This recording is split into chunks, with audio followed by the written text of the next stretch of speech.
No vamos a dejar pasar esta oportunidad sin recordar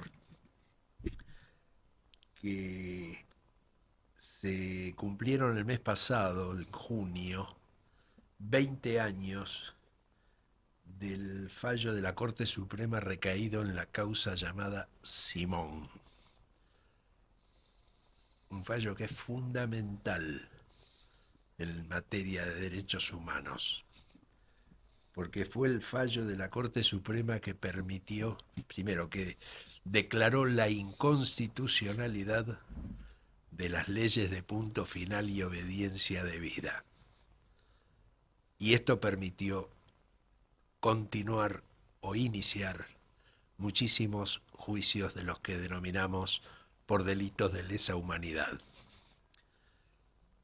La causa Simón era un represor, era el apellido de un represor que junto con otro represor fueron juzgados y declarados inocentes o exentos de responsabilidad por violaciones a los derechos humanos, torturas, secuestros, seguramente asesinatos, y los habían exonerado, pero después de muchos recursos y de varios años intentando revertir esa situación, la Corte Suprema finalmente declaró la inconstitucionalidad de las leyes de punto final de obediencia debida, declaró nulos los fallos que habían recaído anteriormente en esa causa en las instancias previas, y gracias a eso se pudo, además de que fueron condenados, por supuesto, gracias a eso se pudo iniciar un montón de juicios por delitos de lesa humanidad. Los juicios por delitos de lesa humanidad actualmente no hay muchos tramitando en cuanto a su etapa de debate público, quiero decir. Hay unos 11 juicios. Hay muchos más en etapa previa, en la etapa de instrucción, y ya fueron alrededor, espera que tengo acá los números, no quiero equivocarme con las cifras, ya fueron resueltas y con sentencia 343 causas por delitos de lesa humanidad. Hay unas 200, más de 250 en instrucción, en etapa de instrucción todavía no llegaron al plenario, y a la espera de juicio hay unas 60 y pico de causas.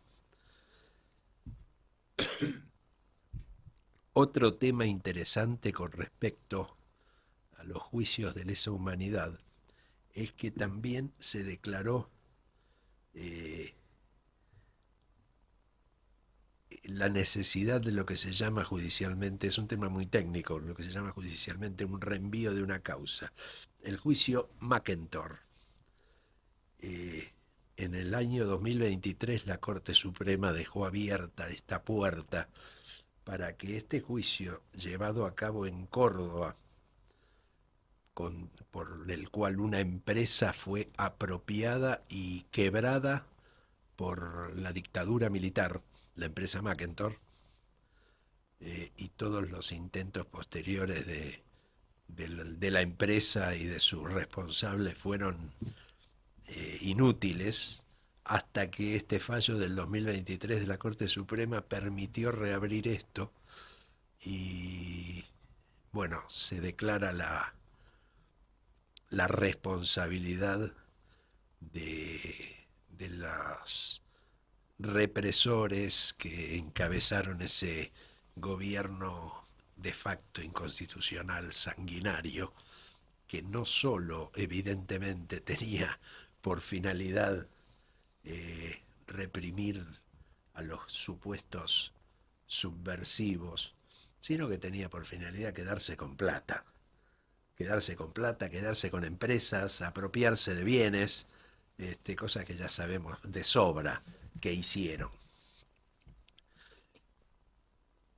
Y otra causa por acá lo tengo, que se, se pudo revertir, es lo que llamamos el fallo Donda.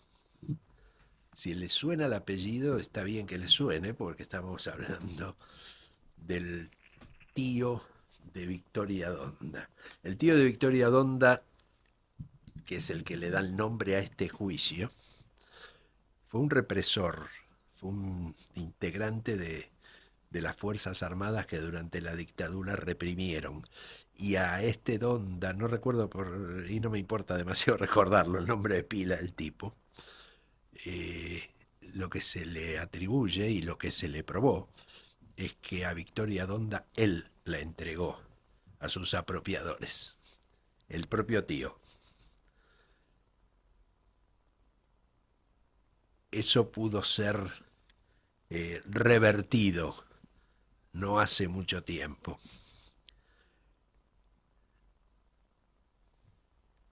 Relacionado con todo este tipo de temas, en Córdoba tenemos que el gobernador Yarlora, no sé si estará bien pronunciado, me recuesta mucho siempre leer el apellido de este señor, Yarlora, anunció que se va a pavimentar el camino E64, una obra pública que implicaría socavar sitios sospechados de contener o haber contenido tumbas NN con restos de desaparecidos durante la dictadura.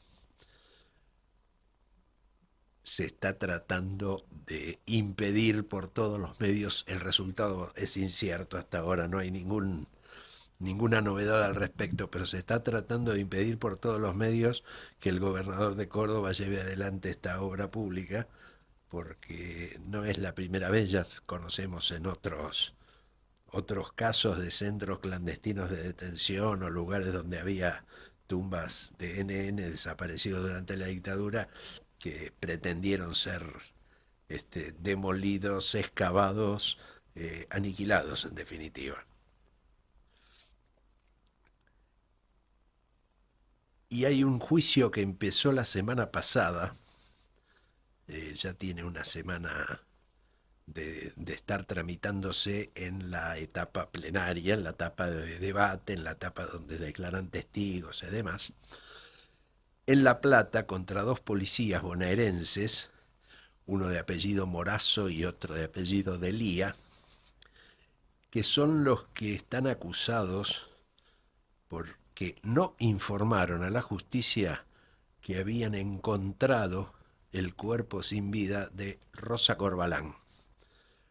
No solo no informaron a la justicia, sino que ocultaron ese cuerpo sin vida de Rosa Corbalán. ¿Quién era Rosa Corbalán? Una víctima de los vuelos de la muerte que partían de Campo de Mayo.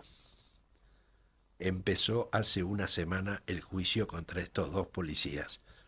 Se supone que no fueron los responsables de la muerte, pero sí fueron los responsables de su ocultamiento. Y el miércoles pasado, o hace 2 miércoles en realidad, familiares de víctimas y sobrevivientes de la ESMA reclamaron al Tribunal Oral Federal precisamente que rechace los pedidos de prisión del tío de Victoria Donda y de otro represor, otros dos represores, Radiche y González, porque en el caso de Donda y Radiche pidieron prisión domiciliaria y en el caso de González pidió directamente este, su liberación. Se está pidiendo también, aunque todavía no hay ningún efecto concreto, se está pidiendo también el rechazo absoluto de que estos pedidos de estos represores condenados puedan ser acogidos favorablemente. Y se presentó un proyecto en la Cámara de Diputados por un grupo de diputados. Se presentó, no tengo muy en claro si se presentó o se está por presentar, un proyecto para declarar monumento histórico la parroquia San Patricio, que es donde desaparecieron los 5 monjes palotinos, los 5 religiosos de la comunidad palotina, eh, represores, a manos de represores de la última dictadura.